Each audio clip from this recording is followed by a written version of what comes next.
আমার সারা জীবনে যদি কারোর প্রতি অসম্ভব মুগ্ধতা থাকে, অসম্ভব মুগ্ধতা, সেটা হলো কাজী নজরুল ইসলাম। আমার একটা সময় ইচ্ছা ছিল আমি নজরুলের উপর পিএইচডি করব। আমার কেমনে কেমনে যেন ছোটবেলা থেকে যখন আমার বন্ধুরা গল্পের বই পড়ে, আমি জীবনে খুব কম গল্পের বই পড়ছি বেছে বেছে, আমি তখন কবিতা পড়তাম। এর একটা কারণ ছিল আমি একটা কবিতার প্রোগ্রামে যখন মানে প্রতিযোগিতা অংশগ্রহণ করতে চাই, তখন 6-এ পড়ি মনে হয়। তখন একজন ম্যাডাম ছিলেন বিচারক, উনি আমাকে ডেকে বলছিলেন যে শোনো, যখন বাসায় পড়বা গল্পের বই কম পড়ে কবিতা পড়বা, শব্দ করে করে পড়বা। এটা আমার খুব কাজে লাগছে।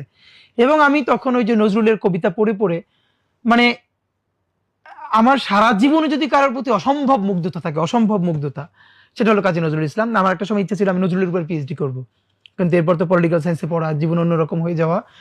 তো নজরুলকে এখানে আসলে আমরা পোর্ট্রেই করতে পারি না এখন পর্যন্ত, যে নজরুল কি শক্তিটা